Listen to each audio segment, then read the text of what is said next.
धार की भोजशाला में एएसआई के सर्वे के बाद अब एक बार फिर मध्य प्रदेश के एक और प्राचीन मंदिर में हिंदू समाज ने ताला खोलकर पूजा करने की मांग रखी है। यह मंदिर बेहद प्राचीन और ऐतिहासिक है, जिसको लेकर अब सड़कों पर पूरा हिंदू समाज एक के बाद एक आने लगा है। साथ ही साथ सोशल मीडिया पर भी विदिशा शहर के युवाओं के द्वारा मुहिम चलाई जा रही है कि विदिशा के ऐतिहासिक बीजा मंडल विजय मंदिर को मुक्त करके हिंदुओं को पूजा के अधिकार दे दिए जाएं। दरअसल विदिशा का विजय मंदिर बीते दिनों से लगातार चर्चाओं में बना हुआ है।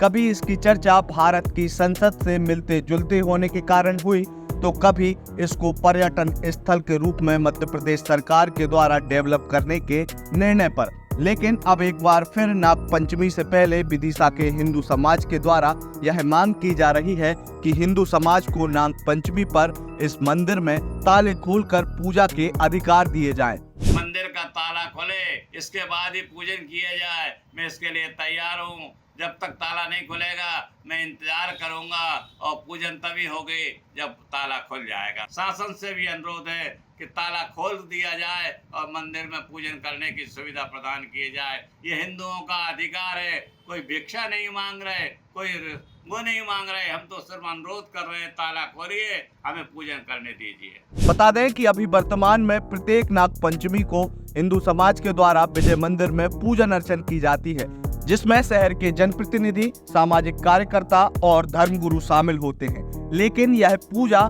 मंदिर में लगे ताले के बाहर से होती है।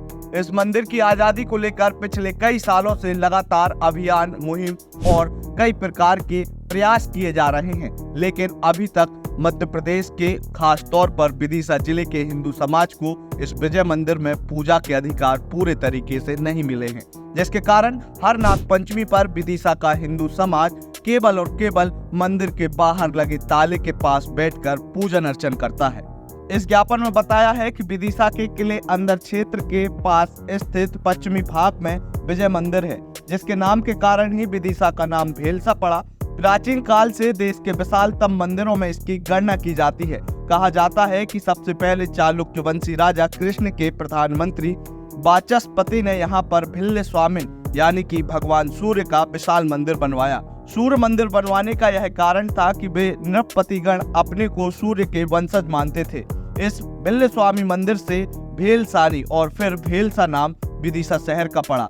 बाद में इस मंदिर का पुनर्निर्माण परमार शासकों के द्वारा 10वीं 11वीं शताब्दी में किया गया और उसके बाद इस मंदिर पर एक के बाद एक मुगल आक्रांताओं के द्वारा आक्रमण किए गए, जिसमें महमूद गजनी के साथ आया हुआ उसका मंत्री अलबरूनी लिखता है कि यहाँ 12 महीने यात्रियों का मेला भरा रहता है और दिन रात पूजा आरती होती रहती है। मंदिर के विशाल आकार का भी उसने वर्णन किया है। इसे विशाल सूर्य का मंदिर बताया है, किंतु इस मंदिर की विशालता के कारण ही इस पर कई हमले बार बार किए गए, जिसमें 1233 और 34 के बीच इल्तुतमिश और 1293 में खिलजी मालिक काफूर और 1456 से 60 के बीच महमूद खिलजी मांडू के द्वारा इस पर आक्रमण किया गया। यही नहीं, 1532 में बहादुर शाह और 1682 में औरंगजेब के द्वारा इस मंदिर पर बार बार आक्रमण किए गए, जिसके बाद इस मंदिर के अस्तित्व को काफी नुकसान भी हुआ और उसके बाद इस मंदिर के ऊपर औरंगजेब ने जबरन एक मस्जिद बना दी। इन सभी घटनाओं के बाद शहर का हिंदू समाज यह भूल चुका था कि यहाँ पर कभी हिंदू मंदिर भी था। उसके बाद साल 1922 में बाढ़ आने पर मुस्लिमों की मस्जिद डूब गई। कुछ समय के लिए यहाँ पर मुस्लिमों को नमाज पढ़ने की इजाजत दे दी गई। बाद में आजादी के बाद उन्हें अलग से ईदगाह कुछ रुपयों के साथ दे दिया गया। अतः यहाँ हिंदू समाज शुरुआत से ही पूजा करता रहा। इस प्रकार की जानकारी शहर के सामाजिक कार्यकर्ताओं ने कलेक्टर को दिए गए ज्ञापन में दी है और साथ ही उन्होंने मांग भी रखी है कि इस वर्ष नाग पंचमी जो कि 9 अगस्त को है, उस पर ताला खोलकर हिंदुओं को पूजा करने की अनुमति दी जाए। इससे हिंदुओं का वर्षों से हो रहा अपमान समाप्त होगा, साथ ही हिंदुओं की भावनाएं भी आहत होने से बचेंगी। हमारा एक मंदिर है बीजा मंडल, जो विशाल सूर्य मंदिर था, भारत का सबसे बड़े मंदिर में से एक। इसको मुगल इन्वेडर्स ने और इस्लामिक इन्वेडर्स ने 5 बार अलग अलग उसमें जोड़ा है, 1516 और औरंगजेब ने तोप से उड़वा दिया। तो इसके बाद से ये मंदिर जो है वो टूटा हुआ है और हिंदू वहाँ से पूजा कर रहे हैं, लेकिन आज़ादी के बाद भी हिंदू इसके लिए निरंतर लड़ते रहे, पर उन्हें वो मिला नहीं। और जो एएसआई ने इस पे कब्जा करके ताला लगा के ज़बरदस्ती रखा हुआ है, यहाँ कोई हिंदू मुस्लिम जैसा विवाद नहीं है। तो हमारी एएसआई से एक तो डिमांड है कि इसको छोड़ें। कलेक्टर महोदय से एक दूसरी डिमांड है कि हिंदुओं को एक दिन के लिए यहाँ पूजा की परमिशन है नागपंचमी के दिन। लेकिन नागपंचमी के दिन भी क्या होता है, यहाँ पर हमें ताले की पूजा करवाई जाती है। हम जब जाते हैं तो ताले पे स्वास्तिक बना के पूजा करके अपमानित करके भगा दिया जाता है। और 80-80 साल के बुजुर्ग भी वहाँ पर जाते हैं शास्त्री जी जैसे, उनको भी बेचारे को मंदिर के अंदर नहीं घुसने दिया जाता और इतना पुलिस लगाई जाती है जैसे कि हम कोई आतंकी हो।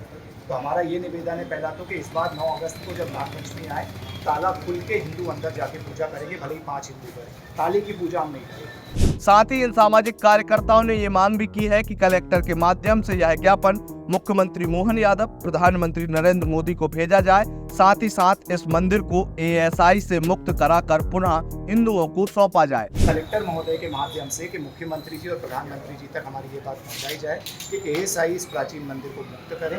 ये कालगणना का भी प्राचीन स्थल है, ये पुराना हमारा प्राचीन सूर्य मंदिर भी है और हिंदुओं की आस्था 1000 से ज़्यादा वर्षों से इससे जुड़ी हुई है। बता दें कि इस ज्ञापन में सामाजिक कार्यकर्ताओं के द्वारा इस बात की भी चिंता की गई है कि इस मंदिर को यदि मंदिर के ताले खोलने से पहले पर्यटन क्षेत्र के रूप में विकसित किया जाएगा तो इस मंदिर की गरिमा को कई प्रकार के नुकसान होंगे, जिसमें यहाँ पर नशाखोरी, साथ ही साथ कई इन्फ्लुएंसरों के द्वारा अश्लील रील बनाने का भी डर है।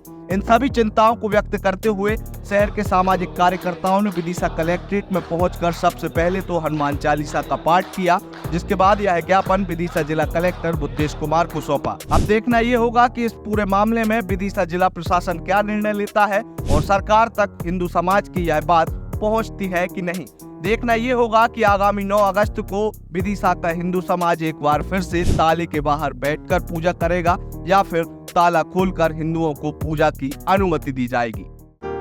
लगातार जुड़े रहने के लिए आयुध को सब्सक्राइब जरूर करें।